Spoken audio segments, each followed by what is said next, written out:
Good evening. Good evening, everyone.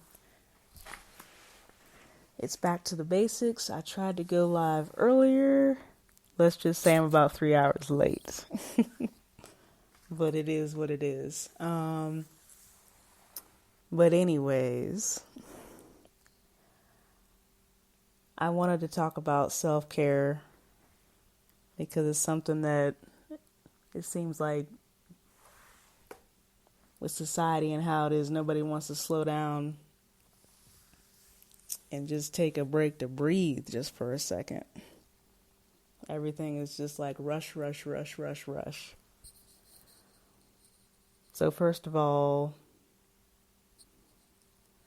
let me see here. What is self-care? So there's a lot of different definitions of what self-care actually is. Some people say that self-care is mindfulness. Some people say that it's self-awareness.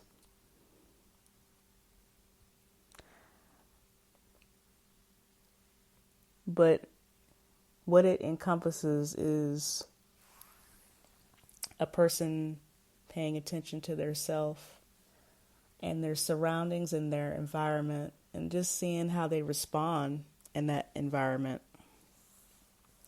Because when people think of self-care, they sometimes confuse it with narcissism, and that's a completely different podcast because they're not the same. They really are not the same at all.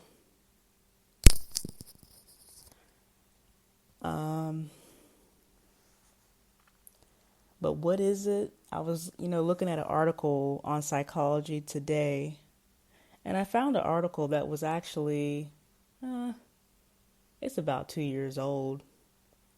And it was actually written by Dr. Maria Barada.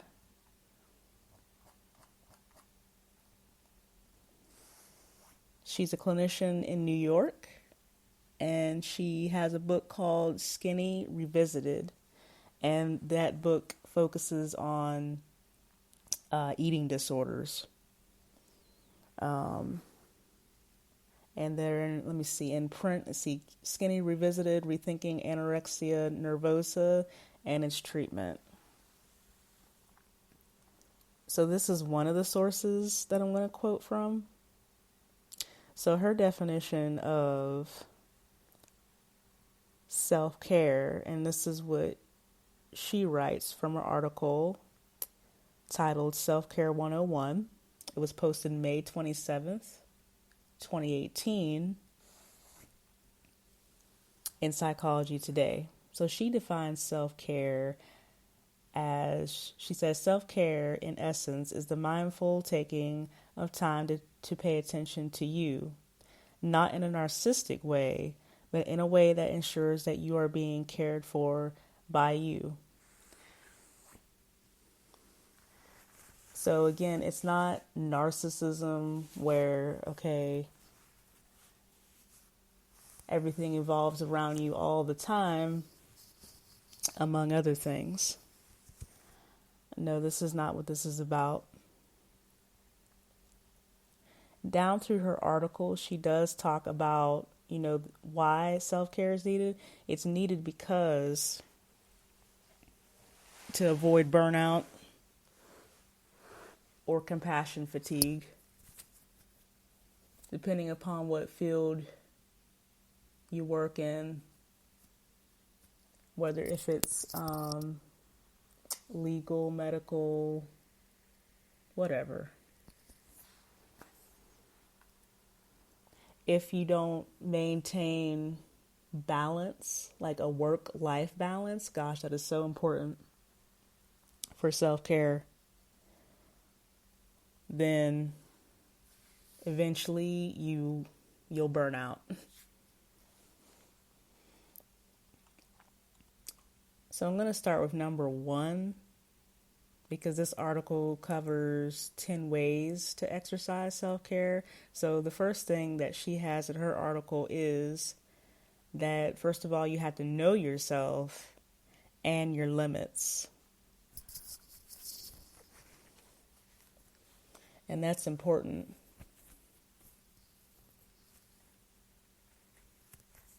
To know yourself and to know your limitations.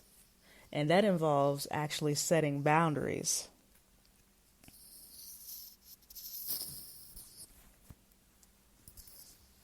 You know, I think with some people or with some individuals, they don't like to say no, or they don't know when to say no. It's okay to say no.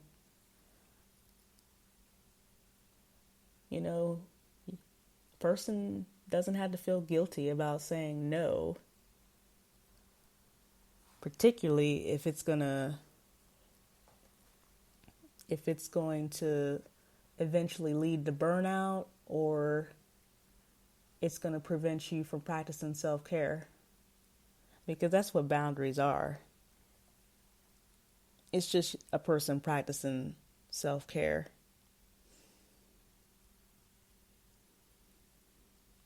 But yeah, setting boundaries is very important. I had to learn that the hard way last year. I really did.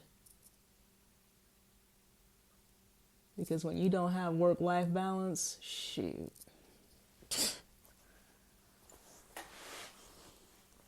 Everything just starts blending together. Everything becomes about work, and everything evolves around work. And eventually you identify with your job, and at least I did. And then that goes into another situation.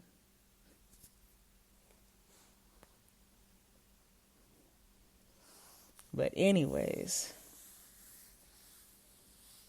it's important for us to know who we are and to know our limitations. And that includes knowing your strengths and weaknesses and setting boundaries.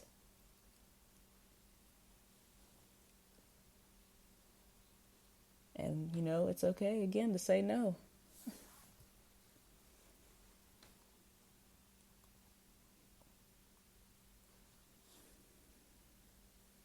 Okay, this one, okay, man, dang, I really need to skip past this one. Okay, so number 2. So this talks about getting the sleep you need and knowing how to rest. The thing about it is, everybody needs a different level. They say you're supposed to get 6 to 8 hours. Well,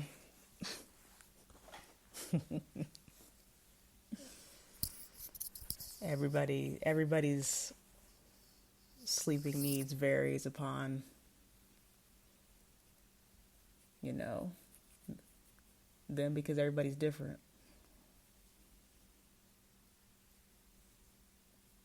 But I wouldn't recommend getting 3 and 4 hours and then that's it, personally.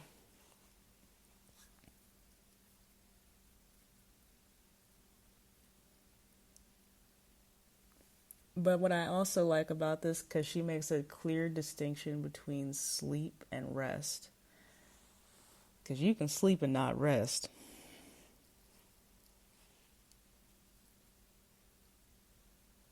You know, you can sleep for 6 or 8 hours and then wake up and not be rested.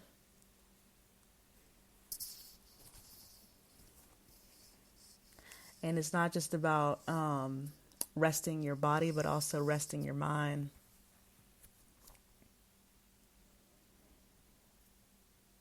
Because for some people, I mean, with this, you know, go, and everybody rushing around here, I don't know about you, but shoot, anxiety is at like an all-time high around here. Everybody's, you know, worried about the future, and I'm not even going to get into this coronavirus because, man, shoot, you got people buying up stuff and everything else. That's a whole nother different podcast. But just to stick with the mental health of it, like anxiety, always worrying about what's next, what's going to happen. The interesting thing about it is, usually if someone is diagnosed with depression, anxiety is a part of it. Shoot, I call them like the terrible twins. Like where you see one, you see the other. Like a salt and pepper shaker. And, it can get out of control.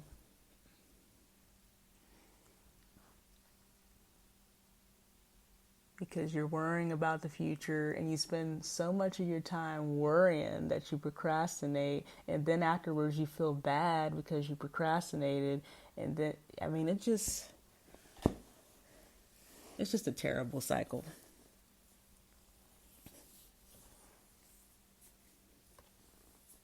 You get stuck in those thinking traps, and then it's just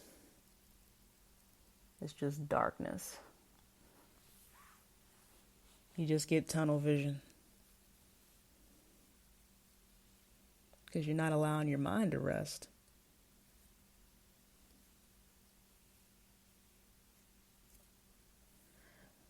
Since I brought up anxiety, some of the things that I've done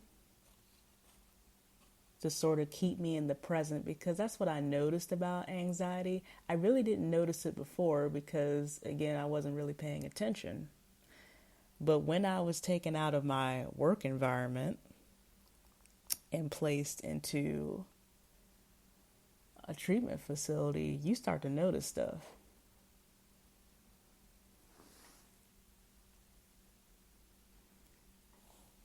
You really do. I wasn't even aware of it until I was taken out of my work environment.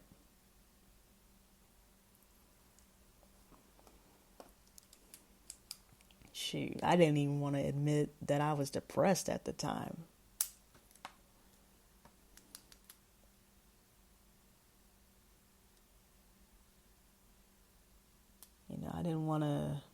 I really didn't want to acknowledge it at all.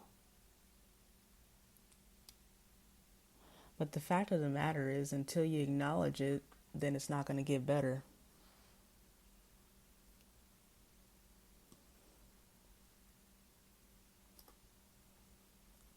So, after I was taken out of my work environment, I noticed that, like with anxiety, it's always about the future. Like, you're always worrying about the future.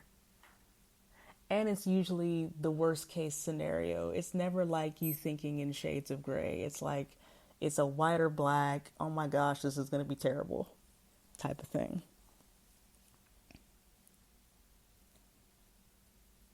You know?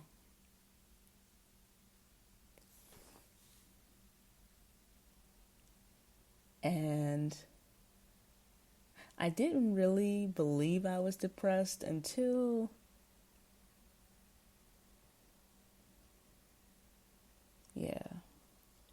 the doctor asked me a few questions. He asked me about like what my typical day looked like. And then after I told him, I was like, oh man, I got a problem.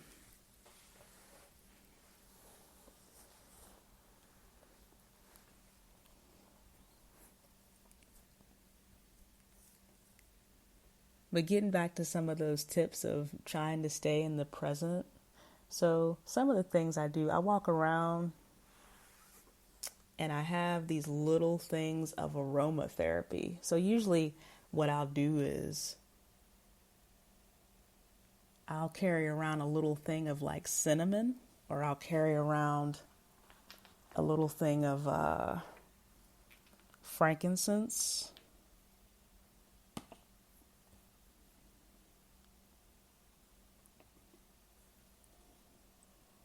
I'll carry around a stress ball too. And that's just, again, when